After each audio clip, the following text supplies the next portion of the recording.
कृष्णाय वासुदेवाय देवकी नंदनाय च नंदगोपकुमाराय गोविंदाय नमो नमः।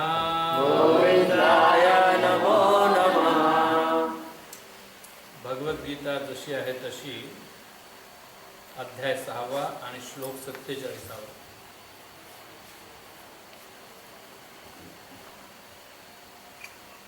आपणही बसा तो जाऊ द्या. अरे बोल प्रभुजी. योगिनामपि सर्वेषां मद्गतेनान्तरात्मना श्रद्धावान् भजते यो मां समे युक्ततमो मतः। योगिनामपि सर्वेषां मद्गतेनान्तरात्मना श्रद्धावान् भजते यो मां समे युक्ततमो मतः। योगिनामपि सर्वेषां मद्गतेनान्तरात्मना श्रद्धावान् भजते यो मां समे युक्ततमो मतः। अनुवाद आणि तात्पर्य श्रील प्रभुपादद्वारा. अनुवाद. आणि सर्व योग्यांमध्ये जो दृढ श्रद्धेने सदैव माझ्यामध्ये वास करतो, अंतःकरणात माझे चिंतन करतो आणि माझी दिव्य प्रेममयी सेवा करतो, तो माझ्याशी पूर्णपणे योगयुक्त असतो. तो सर्वश्रेष्ठ योगी होय, असे माझे मत आहे. तात्पर्य. या श्लोकातील भजते शब्द महत्त्वपूर्ण आहे. भजते यामध्ये भज हा मूळ धातू आहे आणि त्याचा अर्थ सेवा करणे असा आहे. वर्शिप हा इंग्रजी शब्द भज या अर्थाने वापरता येत नाही, कारण वर्शिप म्हणजे पूजन करणे किंवा योग्य मनुष्याबद्दल आदर व्यक्त करणे अथवा मान देणे होय.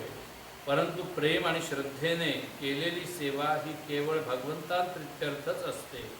सन्माननीय व्यक्तीची किंवा देवतांची पूजा करण्याचे मनुष्याने टाळल्यास त्याला असभ्य म्हणता येईल, परंतु जर मनुष्याने भगवंताची सेवा करणे टाळले तर त्याचे अधःपतन होईल.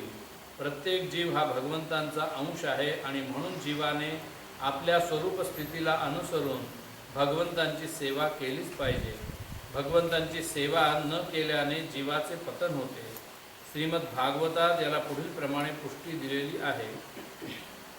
येष पुरुषं साक्षात्मप्रभवस्मीश्वरं न भजन्त्यव न जानन्ति स्नानाद्भ्रष्टा पतन्त्यधः. जो मनुष्य सर्व जीवांचे उत्पत्तीकर्ता आदिपुरुष भगवंत यांची सेवा करीत नाही किंवा भगवंतांप्रित्यर्थ असलेल्या स्वकर्तव्यांचे पालन करीत नाही, त्याचे निश्चितपणे आपल्या स्वरूपस्थितीपासून पतन होते. या श्लोकातही भजंती हा शब्द वापरण्यात आला आहे. म्हणून भजंती हा शब्द केवळ भगवंतांच्या संबंधात आहे आणि वर्षिप पूजन हा शब्द देवतांच्या किंवा साधारण जीवांच्या संबंधात लागू होऊ शकतो. श्रीमद भागवताच्या श्लोकात वापरण्यात आलेला अवजानंती हा शब्द भगवद्गीतेतही वापरण्यात आला आहे. अवजानंती मां मूढा. केवळ मूर्ख लोकच भगवान श्रीकृष्णांचा अवमान करतात. भगवंतांची सेवा करण्याची ज्यांची प्रवृत्ती नाही असे मूर्ख लोक भगवद्गीतेवर भाष्य लिहितात. यामुळे ते भजंती आणि वर्षिप या शब्दामधील फरक जाणू शकत नाही. सर्व प्रकारच्या योगाभ्यासाची परिणिती भक्तियोगामध्ये होते. इतर सर्व योग हे भक्तियोगाप्रत नेण्याची केवळ साधने आहेत. योग म्हणजेच वास्तविकपणे भक्तियोग होय आणि इतर योग हे भक्तियोग रूपी परमलक्ष्याकडे अग्रेसर होतात. कर्माच्या प्रारंभापासून भक्तियोगाच्या अंतापर्यंत जाणारा मार्ग म्हणजे आत्मसाक्षात्काराचा अत्यंत लांब पल्ला आहे. निष्काम कर्मयोग म्हणजे या मार्गाचा आरंभ आहे. जेव्हा कर्मयोगामध्ये ज्ञानाची आणि वैराग्याची वृद्धी होते तेव्हा त्या अवस्थेला ज्ञानयोग म्हटले जाते. जेव्हा ज्ञानयोगामध्ये विविध आसनांद्वारे परमात्म्यावरील ध्यानाची वृद्धी होते आणि परमात्म्यावर मन स्थिर होते तेव्हा त्याला अष्टांग योग म्हटले जाते. आणि मनुष्य जेव्हा अष्टांग योगाच्या पलीकडे जातो व भगवान श्रीकृष्णांप्रत येतो तेव्हा तो भक्तियोगात युक्त झाल्याचे म्हटले जाते. ही संपूर्ण योगाची परमावधी आहे. वस्तुतः भक्तियोग हे अंतिम ध्येय आहे. परंतु भक्तियोगाचे सूक्ष्मपणे विश्लेषण करण्यासाठी मनुष्याला इतर योगांचे ज्ञान होणे आवश्यक आहे. म्हणून उत्तरोत्तर प्रगती करणारा योगी हा शाश्वत भाग्याच्या वास्तविक मार्गावर मार्गक्रमण करीत असतो. जो मनुष्य विशिष्ट स्तराला चिकटून राहतो आणि पुढे प्रगती करीत नाही त्याला या विशिष्ट नावाने संबोधले जाते. उदाहरणार्थ कर्मयोगी, ज्ञानयोगी, ध्यानयोगी, राजयोगी किंवा हठयोगी इत्यादी. भक्तियोगात प्रत उन्नत होण्या इतपत मनुष्य भाग्यवान असेल तर इतर सर्व योग त्याने पूर्वीच पार केल्याचे जाणले पाहिजे. म्हणून आपण जेव्हा हिमालयाबद्दल बोलतो तेव्हा आपण जगातील सर्वात उंच पर्वताबद्दल बोलतो, ज्यामध्ये जगातील सर्वात उंच शिखर माउंट एव्हरेस्ट हे आहे. त्याचप्रमाणे कृष्ण भावनाभावित होणे म्हणजे योगांची सर्वोच्च अवस्था होय. ओम अज्ञानतिमिरान्धस्य ज्ञानाञ्जनशलाकया चक्षुरुन्मीलितं येन तस्मै श्रीगुरवे नमः. श्रीचैतन्यमनोभीष्टं स्थापितं येन भूतले स्वयं रूपः कदा मह्यं ददाति स्वपदान्तिकं. वन्देऽहं श्रीगुरु श्रीयुतापदकमलं श्रीगुरुं वैष्णवांश्च. श्रीरूपं साग्रजातं सहगण रघुनाथान्वितं तं सजीवं साद्वैतं सावधूतं परिजनसहितं कृष्णचैतन्यदेवं श्रीराधा कृष्णपादान् सहगण ललिता श्रीशाखान्वितांश्च. नमो विष्णुपादाय कृष्णप्रेष्ठाय भूतले श्रीमते भक्तिवेदांत स्वामिनिति नामिने. नमस्ते सारस्वते देवे गौरवाणी प्रचारिणे निर्विशेष शून्यवादी पाश्चात्यदेशतारिणे. वाञ्छाकल्पतरुभ्यश्च कृपा सिन्धुभ्येव च पतितानां पावनेभ्यो वैष्णवेभ्यो नमो नमः.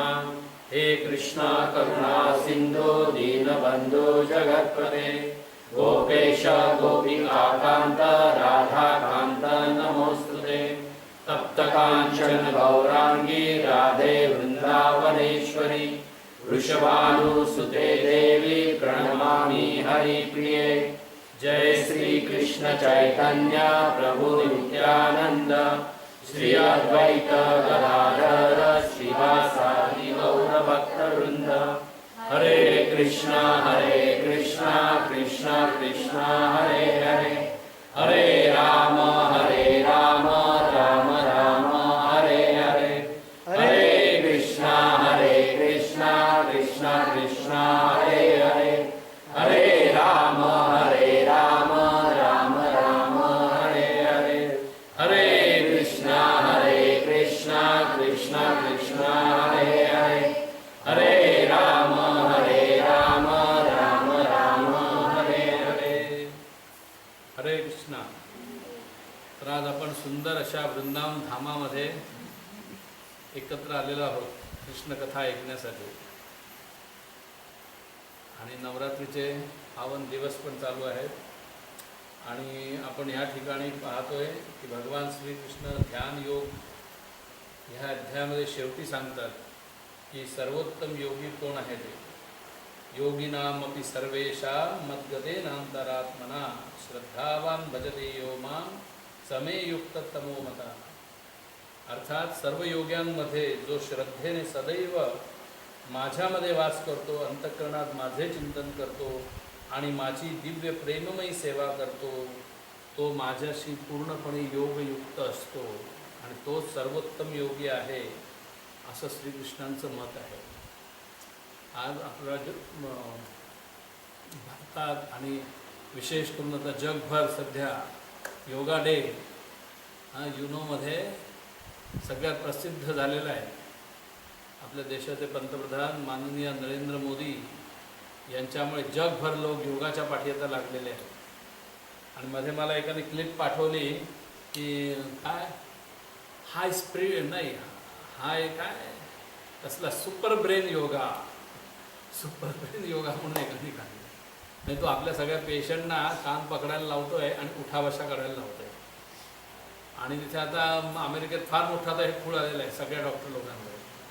लोक रस्त्यावरती विमानतळावरती जिथे वेळ मिळेल तिथे लोक कान असे पकडत आहेत. शाळेत आम्हाला लावायचे ना शिक्षा करायला कान पकडून उठाबशा. म्हणजे ह्या कानाचा जो बिंदू आहे ह्या बिंदूला ताण पडला की माणूस जरा चपळ होतो. हां म्हणून स्त्रिया चपळ असतात, मुली फार चपळ असतात. म्हणून मी पण पाहिलं की मलाही चपळ झालं पाहिजे. वजन वाढलं आहे माझं खूप आणि मी पण कानामध्ये घातलं, वजन मिळालं पाहिजे कानाला. ते भौतिक कारणं आहेत, आध्यात्मिक कारणं आहेत. ज्याला वैदिक मंत्र म्हणायचे त्यांनी कान टोचले पाहिजे. आणि जे योगा सध्या जगभर चाललेला आहे हा योग म्हणजे केवळ कसरत चाललेली आहे.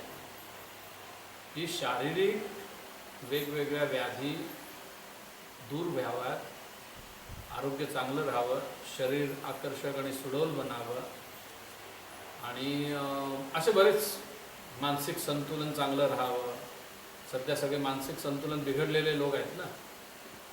आणि जरा छोट्या छोट्या गोष्टींसाठी लोक विचलित होतात आणि लगेच भांडायला उभे राहतात. हो द्या साहेब, सगळ्यात चालू आहे ना असं सगळीकडे. सावंतवाडी पण चुकलेलं नाही आहे. भांड्यानं भांडी लागत असतात, सारखे आवाज येतच असतो. पण हे जे काही योग आहेत हे योग शरीरासाठी आहे, आत्म्यासाठी नाही. वास्तविक योग ह्या शब्दाचा अर्थ प्रभुपाद सांगतात की भगवंताशी आपला विसरलेला संबंध पुनश्च जोडणे, ह्याला योग म्हटलेला आहे.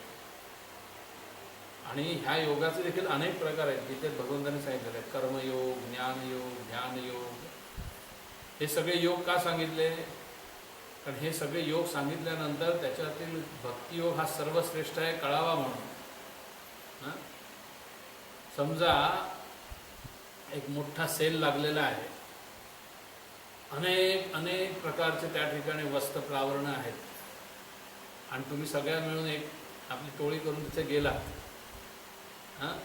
आणि जर तिथे सेलला गेलात आणि जर तुम्हाला कळलं की इथे सगळे फक्त पांढरेच कपडे, मग धोतर असेल, शर्ट असेल, पॅन्ट असेल, कुर्ता असेल आणि काही असेल, पण ते सगळे पांढरी वस्त्र आहेत, तर काय व्हाल? तुम्ही निराश होऊन जाल की नाही?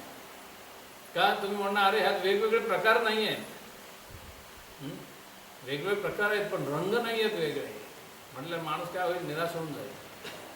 काय झालं? आज बेस की नाही जायचं आहे कुठं? काय वैष्णव वेशात आल्यास मध्ये जाणार नाही लवकर. हे पुढे इकडे इकडे इकडे मी कृष्ण प्रसादी आहे, मी नाही खाणार तुला. नाही का तो सिंह राशीच आहे, फटके देणार मला. तर भगवंताने हे वेगवेगळे योग का दिले की आपण कुठली वस्तू घ्यायला गेलं की दुकानदार 3-4 व्हरायटी 3-4 प्रकार ठेवतो ना आपल्यासमोर, ही ह्याच्यापेक्षा ही वरचढ आहे, ह्याच्यापेक्षा ही वरचढ आहे, मग सांगा ही सगळ्यात सर्वोत्तम आहे का? तसं हे सगळे योग दाखवल्यानंतर ते योग देखील निष्फळ कसे आहेत आणि भक्तियोगच केवळ श्रेष्ठ कसा आहे हे दाखवण्यासाठी भगवंताने सगळ्या बाकीच्या व्हरायटीज दिल्या. हे एवढे प्रकार आहेत बघा भगवद्गीतेमध्ये, म्हणून एवढी मोठी भगवद्गीता झालेली. नाहीतर थेट भक्तियोग सांगितलं असताना मन्मना भवमद भक्तो मद्याच माम नमस्कुरु मामे वैश्य सत्यंते प्रतिजाने प्रियोसमे, मलाच नमस्कार कर, माझीच पूजा कर, मलाच भज, असं केल्याने तुम्हाला प्रिय होशील. एका झटक्यात सांगितलं तर कोण होणार? कोणी होणार नाही. म्हणून ते आधी वेगवेगळे प्रकार सगळे समोर ठेवतात. ते ठेवल्यानंतर मग त्याच्यातलं सर्वोत्कृष्ट काय आहे, अर्थात कलियुगात बुद्धिमान माणूस ह्या भक्तियोगाचा अंगीकार करतो. कारण बुद्धिमान लोकांची संख्या किती आहे? पुष्कळ कमी आहे. यज्ञ संकीर्तन प्राय यजंती ही सुमेधसा. संकीर्तन यज्ञ सांगितलेला आहे आणि संकीर्तन यज्ञ जो करतो त्याला सुमेधसा. मेधसा म्हणजे बुद्धिमान, सुमेधसा म्हणजे अधिक चांगला बुद्धिमान. पण कलियुगात अशा लोकांची संख्या कमी. हा शाळेमध्ये पहिला क्रमांक घेतोय आणि मग कॉलेजमध्ये घेतला आणि नंतर मग थेट एकदम अमेरिकेत बोलवणं आलं. हां, तर ती झाली ती जी बुद्धिमत्ता आहे ही भौतिक बुद्धिमत्ता आहे, आध्यात्मिक नाही. आध्यात्मिक ह्याच्यामध्ये ते शून्य असतात. जसं सनातन गोस्वामी इतके महान विद्वान असतात, संस्कृत, बांगला, फारसी आणि अनेक भाषा त्यांना येत असतात आणि नवाब हुसेन शाहचे ते अर्थमंत्री पण असतात. पण ते चैतन्य महाप्रभू म्हणतात की लोक मला पंडित समजतात पण मलाच माहीत नाही आहे की मी कोण आहे आणि माझी इच्छा नसतानाही मला इथं दुःख का प्राप्त होत आहे. हां, तर ह्याच्याविषयी मलाच माहिती नाही. आत्म्याविषयी काहीच जिज्ञासा नाही, काहीच माहिती नाही. कारण मी पहिल्या क्रमांकाचा मूर्ख आहे, मी आपल्याला शरण आलेलो. जसं आपण पहिला अध्याय वाचाल त्यावेळी अर्जुन देखील मोठं पांडित्याने बोलत असतो की आपण हे युद्ध करता कामा नये, हे युद्ध केल्यामुळे इतकी मनुष्यहानी होईल आणि मग घरातली म्हातारी पोतारी पण मारली जातील, मग आम्हाला मार्गदर्शन करणारे कोणी राहणार नाही आणि अशा प्रकारे चांगले मार्गदर्शक न राहिल्यामुळे घरातील स्त्रियांवर नियंत्रण राहणार नाही.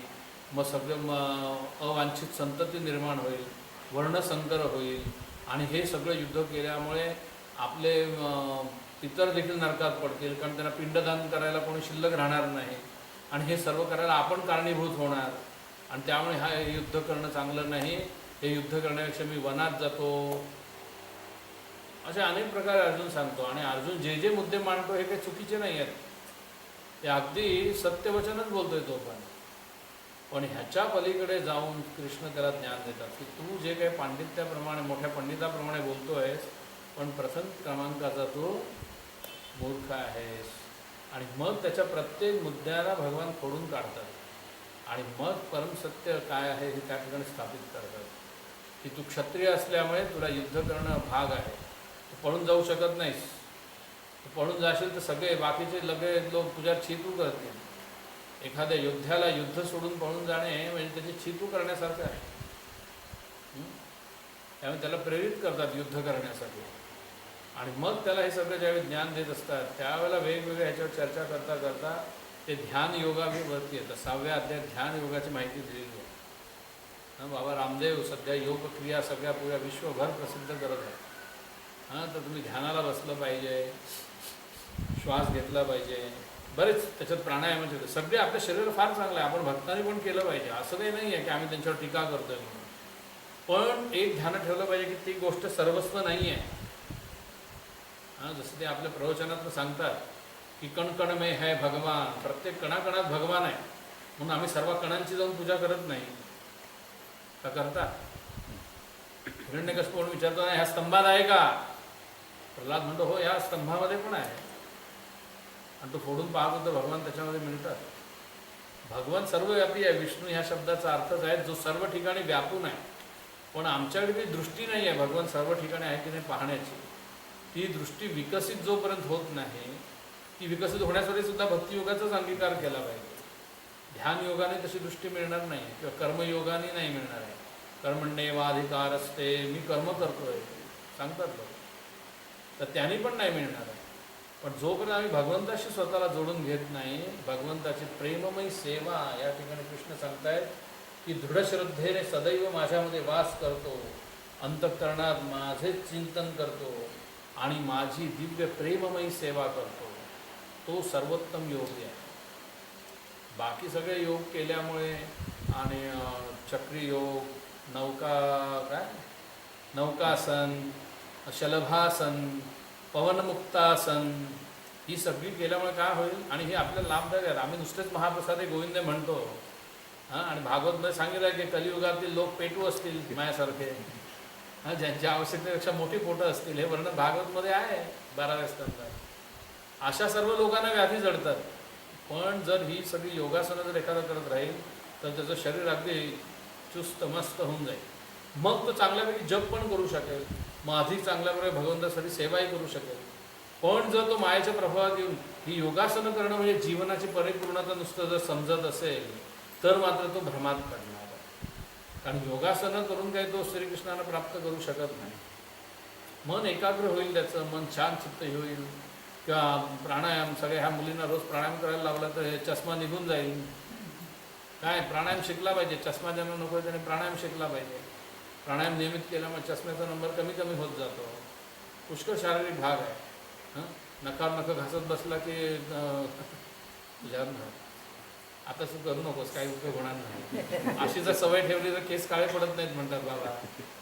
किंवा ज्याला सकाळी शौचाला होत नाही आहे, दात घट्ट धरून त्याने अनवटी जर असे दाबत राहिला तर कुठलंही औषध न घेतं त्याला शौचाला साफ होत आहे. आणि जास्त बटाटे वडे खाल्ले, गॅस झाला तर पवनमुक्तासन करू शकतो तो. तरी अशा बऱ्याच गोष्टी आहेत ज्या शरीराशी निगडीत आहे. आत्म्याशी त्याचा काही त्याचा संबंध नाही. आणि आत्मा हा तर भगवंताचा सनातन अंश आहे. ममेवांशो जीवलोके जीवभूत सनातन, हा सर्व जीव माझे सनातन अंश आहेत म्हणतात कृष्ण. पण मनःषष्ठानी इंद्रियाणी प्रकृतीस्थानी कर्षती, मनासहित 6 इंद्रियांद्वारे कठीण संघर्ष ह्या भौतिक जगतामध्ये करत दुःख भोगतायत सगळेजण. तर ह्या सगळ्या गोष्टीची आवश्यकता आहे. ज्योतिषशास्त्राची आहे, वास्तुशास्त्राची आहे, आयुर्वेदाची आहे. पण ही सर्व शास्त्र आपण कधी पण ध्यानात ठेवली पाहिजे. ही सर्व शास्त्र ह्या भौतिक जगतामध्ये सुखी होण्यासाठी दिलेली आहे. कळलं का? जसं जाड उलनचा कोट आणि जाड जीन पॅन्ट हे कुठं घालायला पाहिजे? जिथे बर्फ आहे 6-6 महिने तिथं घातलं पाहिजे. पण एखादा जर इंग्लंडमध्ये बरेच वर्ष राहिला आहे, आतमध्ये जॅकेट सूट घालून कोट बीट घालून आला आणि तो त्या अवस्थेत जर बेळगावमध्ये सावंतवाडीमध्ये जर येऊन तो राहायला लागला तर त्याला लोक वेड्यात काढणार की नाही? आणि वर तो सांगेल नाही आत्ता सध्या इंग्लंडमध्ये बर्फ पडतोय ना म्हणून मी घातलं, असंही सांगेल. नाही, इथं राहायचं तर आपण सुती कपडे घातले पाहिजेत, कारण मग आपण उष्ण प्रदेशात राहतो. पण मी धोतर घालतो आणि मी फक्त उपरणं घालतो आणि मी जर अमेरिकेमध्ये न्यूयॉर्कमध्ये तिथल्या मंदिरात पुजारी म्हणून सेवेला जातो आणि मी ह्याच वेशात राहतो म्हटलं तर काय होईल? तो आरती करता करता असाच त्याचा हात राहणार. का? 6 महिने बर्फ पडतोय तिथे, त्या ठिकाणी वेगळ्या पद्धतीने कपडे घातले पाहिजेत. तर जसं ज्या ठिकाणची भूमी आहे, ज्या ठिकाणचं वायुमान आहे, ज्या ठिकाणचं पाणी आहे, त्यानुसार आपण रंग रूप शरीराचं हे सगळं बदलत जातो. पण ह्या सगळ्या गोष्टीचा आत्म्याला काय त्याचं काय अंतर पडतं का? नाही. तसंच हे योग आणि अन्य ज्या क्रिया आहेत ह्या शरीरासाठी आहेत की ह्या भौतिक जगतात राहते सगळे तुम्ही कसे सुखी राहाल. जसं ज्योतिषशास्त्र आहे, ज्योतिषशास्त्राचा वापर जर एखादा सगळं एक सांगितल्याप्रमाणे सगळं मी करतो बघा. पण एवढं सगळं असूनही जसं आमच्या बेळगावला आमचे एक मित्र आहेत चांगले परिचित, खूप चांगले ज्योतिष आहेत, सगळ्यांच्या कल्याणासाठी धडपडत असतात. पण ते स्वतः सांगतात की मी पाठीवर एवढं 3.5 टन वजन त्यांच्या पाठीवर पडलं आणि ते कमरेखालून लुळे झाले. मोठे मोठे ज्योतिषांनी त्यांची पत्रिका तपासली आहे. ते म्हणतात अरे तुझ्या नशिबात हे दुःख नाहीच आहे, मग तरी का आलं? म्हणजे काय की ह्या भौतिक जगामध्ये आपण कशाही प्रकारे राहण्याचा प्रयत्न केला तरी दुःख होणारच. अगदी वास्तुशास्त्राने सांगितल्याप्रमाणे सगळं अगदी वास्तुशास्त्र उत्तम प्रकारे आपण हे केलं तरी आपल्याला दुःख प्राप्त होणारच आहे. पण याचा अर्थ हा नव्हे की आपण कसंही वेडं-वाकडं राहा आणि वेडं-वाकडं वागा हे सांगितलेलं नाही. पण ह्या सगळ्याच्या पाठीमागे आपल्याला काय प्राप्त करायचं आहे ह्याच्याविषयी चिंतन असलं पाहिजे. श्रीपाद मध्वाचार्य सांगतात, उद्याने परवा त्यांचा जन्मदिवस, दसऱ्यालाही जन्मदिवस आहे, पण उद्या स्मार्त लोक उद्या दसरा करणार आहे, वैष्णव लोक परवा दसरा करणार आहे. तर मध्वाचार्यांचाही जन्मदिवस आहे. तर मध्वाचार्य सांगतात की जोपर्यंत तुम्ही शुद्ध भक्त होत नाही तोपर्यंत ग्रह नक्षत्र तारे तुमचे पूर्वज हे वास्तू हे सगळेजण तुम्हाला पीडा देत राहणार. ह्या सर्व पिढ्यातून मुक्त व्हायचं तर भक्तियोगाचा अंगीकार केला पाहिजे, श्रीकृष्णांचा भक्त झालाच पाहिजे. कारण कोणी किती वास्तूप्रमाणे घर बांधलं तरी त्याला म्हातारपण चुकलं आहे, आधारपण चुकणार आहे, हा प्रभाव कमी होईल थोडाफार. जसं वायव्येला दरवाजा असेल मुख्यद्वार तर घरात सारखे आजारपणा किरकिर असते. नैऋत्येला असेल तर घरातल्या स्त्रियांना गुडघेदुखी आणि भयंकर अन्य आजारांचा त्रास होतो. आग्नेयला दरवाजा असेल तर बाप लेक नुसते तलवारी घेऊन एकमेकांचे गळे कापायला उभे राहतात. इतकी दुश्मनी होते दोघांच्यामध्ये. तर ह्या सगळ्या गोष्टी आहेत की ज्या आपण बदल करून आपण सुखाने राहू पण शकतो. पण कृष्ण जे गीतेमध्ये सांगतायत जन्म मृत्यू जरा व्याधी दुःख दोषानुदर्शनम, ह्या 4 शिक्षा कोणालाही चुकलेल्या नाही. जगातील सर्वात शक्तिशाली व्यक्ती अमेरिकेची राष्ट्राध्यक्ष जरी असली किंवा श्रीमंत व्यक्ती असली तरी तिला ह्या 4 शिक्षा भोगाव्या लागणारच आहे. कुठेही चुकलेलं नाही. त्याचप्रमाणे आपल्याला व्याधी येणार आहेत, आजारपणं येणार आहेत. मग आपण त्यात बुद्धीचा वापर करायचा आहे. जर ॲलोपॅथिक गोळ्या खाऊन साईड इफेक्ट्स होऊन आपल्याला आणि त्रास घ्यायचा आहे का आयुर्वेदाद्वारे आपण थोडं सहनशील. आयुर्वेदामध्ये लगेच झटपट बरं होता येत नाही. तुम्हाला काही पथ्य पाणी सगळं पाळावं लागतं आहे आणि मग तो रोग तुमची व्याधी जी आहे ती मुळासकट काढून टाकली जाते.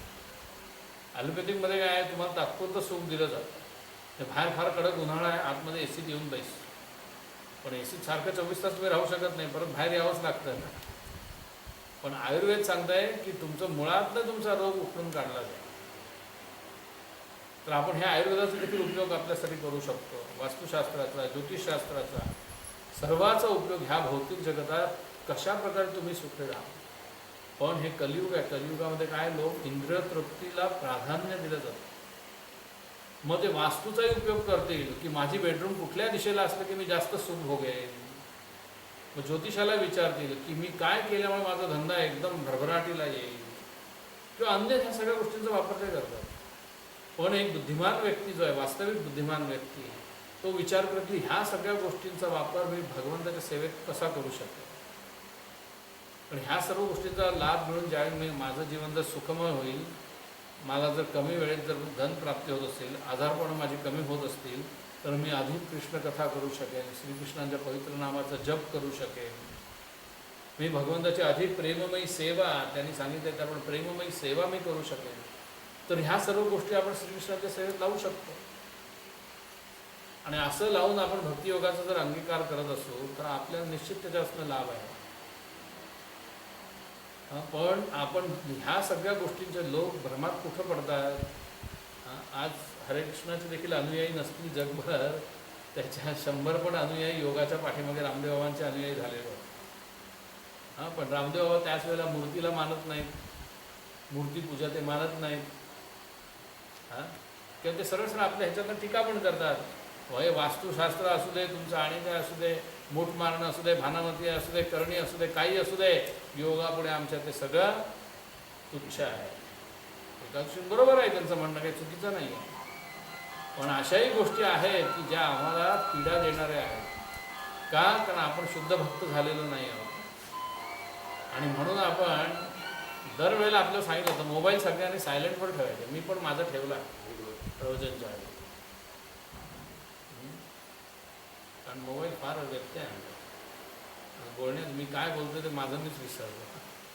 पण कलियुगात जे मंदास मंदमतयोर मंदभाग्या उपद्रुतः, मंदबुद्धी, आळशी, संतप्त, सदैव भांडणारे आणि उपद्रुता, त्रासले, लगेच त्रास झाला त्याचा.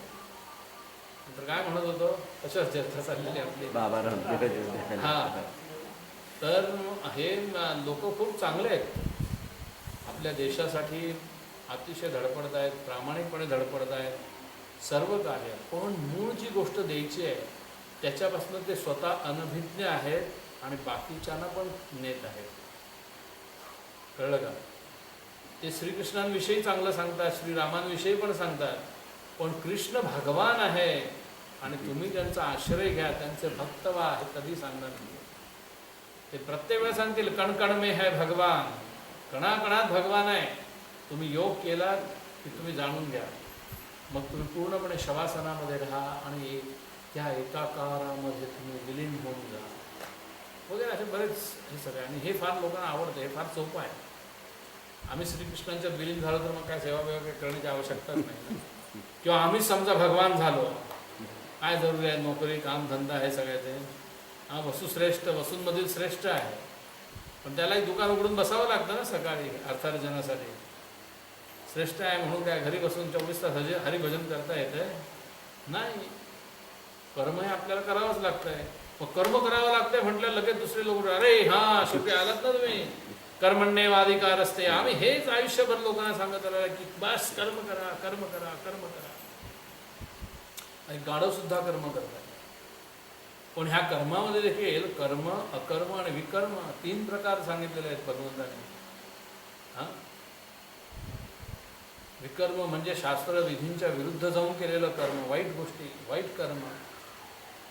आणि कर्म म्हणजे जे आपल्याला बंधनात टाकणाऱ्या चांगल्या गोष्टी करतोय. एखादा पडला रस्त्यात त्याला बसवला, त्याला पाणी बिणी दिला, मलमपट्टी केलं, चांगलं काम केलं, दान धर्म केला, विहिरी खणल्या लोकांसाठी, छायादार वृक्ष लावले सावळी मिळावी उन्हामध्ये, गरिबांना अन्नदान केलंय, वस्त्रदान केलंय, शाळेच्या गरीब मुलांसाठी वह्या वगैरे दिले, चांगली कर्म करतोय. पण ह्यानी काही कृष्ण प्रसन्न होण्याचा संबंध येत नाही. अकर्म सांगितलं आहे श्रीकृष्णाने. अकर्म म्हणजे केलेली प्रत्येक गोष्ट श्रीकृष्णानं आपल्याला अर्पण करायची. आणि हे श्रीकृष्णांना अर्पण करण्याची क्रिया म्हणजेच भक्तियोग आहे.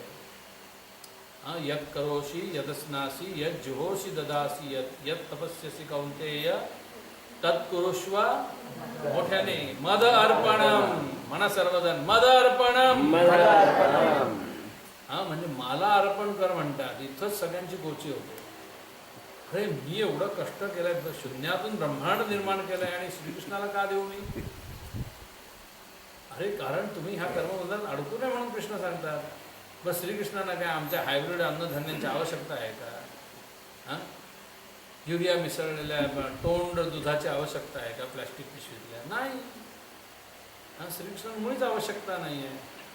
पण आम्हाला आवश्यकता आहे श्रीकृष्णांची, म्हणून आम्ही त्यांची प्रेममयी सेवा केली पाहिजे.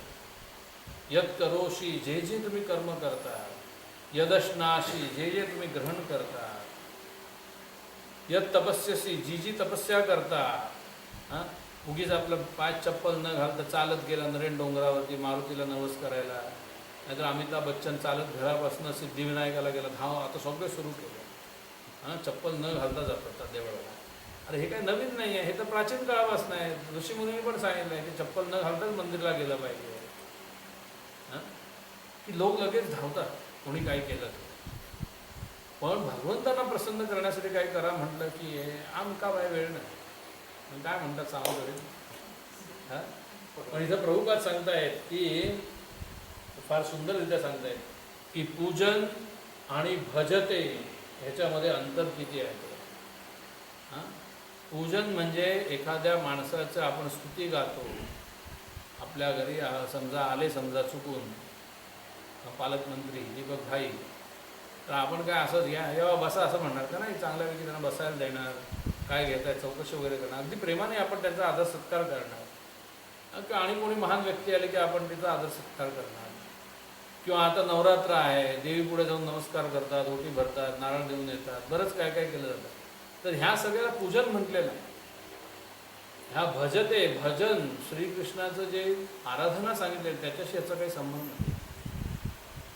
पण कृष्ण सांगतात की तुम्ही माझं भजन करा. या ठिकाणी म्हटलेलं आहे की भगवंताचं भजन केलेलं आहे. भजन्त्य गोविंदम आदिपुरुषम तमहम भजामी. आदिपुरुष श्री गोविंदाचं भजन करा म्हणून सांगितलं. भगवंताची आराधना करायला सांगितलेलं. बाकीच्यांच्या आपण जे काय ब्रह्मदेवाने निर्माण केलेले 33 कोटी देवता सोडून कलियुगामध्ये मानवनिर्मित देवता पण भरपूर वाढलेल्या आहेत. हां, पूर्वीचा वसुदेव असू दे, नाहीतर उपरलकर असू दे, आणि कोण आहे, बरेच जण आहेत ना. आणि एक सांगतो, आम्ही लहानपणी कुठंतरी असंच आहे जंगल भागातलं कुठं तरी आता हे नेलेलं लहानपणी सहल आमची, तिथे पण असा एक धनगर उभा होता पुतळा. हां, खासकीलवाडा सालेवाड्यातनं कुठं तरी येते वेळ होता, आता काय आठवत नाही. हां, एकदा चिवार टेकडीवरून असं खाल्लं कुठनं तरी असं फिरवून आम्हाला आणलेलं होतं तिकडनं. कुठेतरी आहे तिकडे, आता काहीच लक्षात येत नाही. तर असे देव मानवनिर्मित भरपूर आहे. म्हापशाला गेला की बोडगेश्वर, हां, तो असाच एक माणसाचा पुतळा आहे. तो कोण असेल, नाही असं आम्ही म्हणत नाही. प्रत्येक गावात आपल्या एक साटम महाराज असतील, नाहीतर आणि कुठले महाराज असतील. बरेच महाराज लोक सगळीकडे, कोकणात अगदी प्रत्येक गावात एक तरी असेल. आणि सगळेजण त्यांची भजनं करतात, त्यांचं पूजन करतात. करा, त्यांना आदर सत्कार करा, आपल्यापेक्षा महान होते निश्चित मान्य आहे, पण ते भगवान नाही तेवढं आपण ध्यानात घेतलं पाहिजे. जे भगवंताचं भजन आपल्याला केलं पाहिजे, कारण भगवान पूर्ण पुरुषोत्तम आहे, त्यांची आपण आराधना केली पाहिजे. कारण ज्या वेळेला मृत्यूची झडप आपल्यावर पडेल त्यावेळेला आपणच निर्माण केलेल्या ह्या देवी देवता आम्हाला वाचू शकत नाही. भागवत महापुराणाच्या 5व्या स्कंदात सांगितलेलं आहे की अन्य जे काही मानवनिर्मित देवी देवता किंवा जे काय आहे चाललंय लोकांचं, हे सगळं कसं आहे, चिमण्या कबूतर कावळ्यांसमान आहे. आणि मृत्यूची झडप आहे. सिंह कधी बघितलं आहे का? कमीत कमी नॅशनल जिओग्राफीवरती वगैरे बघू शकता. सिंह कसा आहे तो एकदम, सिंहाची झडप म्हणजे काय साधी सुधी नसते. सिंह ज्यावेळी झडप मारतो त्यावेळी बाकीचे काय हे छोटे छोटे पशु पक्षी काय असतात, काय होतात वनामध्ये, सगळे भरपूर पळून जातात. आणि सिंह ज्याच्या झडप मारतोय, ज्याला आपल्या तडाख्यात पकडतोय, त्याच्यापासून कोणी वाचू शकत नाही. अगदी बलाढ्य हत्तीच्या गंडस्थळावरती देखील सिंह हल्ला करतोय, आक्रमण करतोय, तेव्हा हत्तीचं गंडस्थळ तो फोडून टाकतोय. हत्तीसुद्धा काही करू शकत नाही. तर मृत्यूची झडप अशी आहे. आणि बाकीचे सगळे चिमण्या कावळे कबूतर सगळे पळून जाणार. म्हणून आपण भगवंताची भक्ती केली पाहिजे. कारण भगवंताची भक्ती केल्यामुळे, भक्तियोगाचा अंगीकार केल्यामुळे काय होईल, ज्या वेळेला मृत्यूचा क्षण येईल त्यावेळी कृष्ण आमचं रक्षण करण्यासाठी स्वयं त्या ठिकाणी येईल. बाकीचे देवी देवता येत नाहीत, लक्षात राहू द्या. कारण बाकीच्या देवी देवतांमध्येच त्यांच्या समकक्ष अधिक शक्तिशाली आहेत यमराज. कारण यमराजांच्या अधिकारामध्ये बाकीच्या देवी देवता ढवळाढवळ करायला येत नाहीत, त्या ठिकाणी काही चालत नाही. जरी तुम्ही म्हटलात की गणपती संकटी पावावे निर्वाणी रक्षावे, जरी म्हटलं असेल तरी गणपती म्हणणार, अरे तू 21 संकष्ट केलास, तुझं जे काय फळ आहे ते मी दिलेलं आहे, आता तुझा माझा संबंधही नाही. नेहाभिक्रमनाशोस्ती प्रत्यवायो न विद्यते स्वल्पमप्यस्य धर्मस्य त्रायते महतो भया. कृष्ण सांगतात की तुम्ही स्वल्प जरी माझी भक्ती केला असाल, थोडीशी, त्रायते महतो भयात. महान भय काय? मृत्यू. मृत्यू हे आपल्याला सगळ्यात महान भय आहे, लक्षात राहू. मृत्यूची भीती असल्यामुळेच आपण मोठ्या मोठ्या बंगल्यातनं राहतो, इन्शुरन्स उतरवतो, किंवा वेगवेगळे शस्त्र बाळगतो, किंवा मोठं सैन्य ठेवलेलं आहे, मोठे राजकीय नेत्यांना Z+ सुरक्षा, ब्लॅक कॅट कमांडोज वगैरे. का? मृत्यूचं भय, सर्वात मोठं भय ते आहे.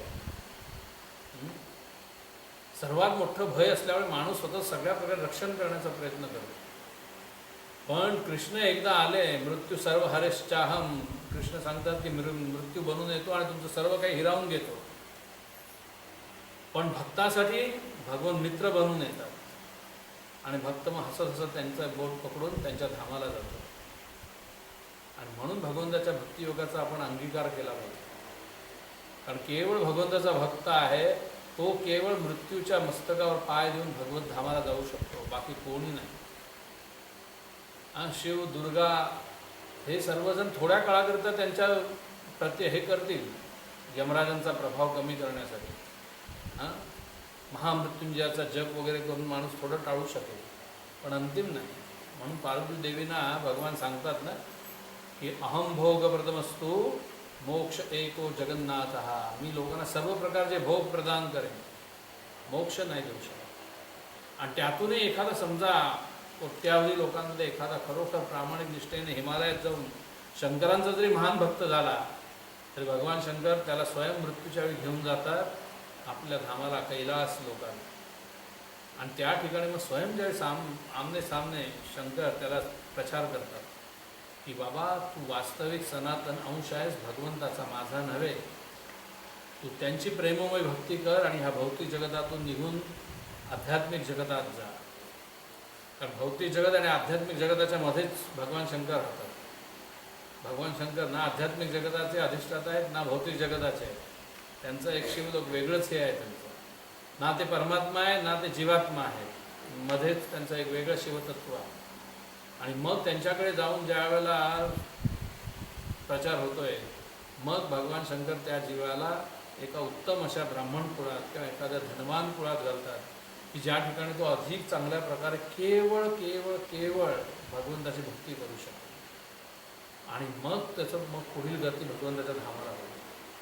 नाहीतर काय होईल, आपण जी जी कर्म करतोय, पाप कर्म केले असेल तर अतिशय खालच्या नीच लोकांमध्ये आपल्याला जावं लागेल, अधम लोकांमध्ये. काही पुण्यकर्म केले असेल तर उच्च लोकांमध्ये जन्म मिळेल.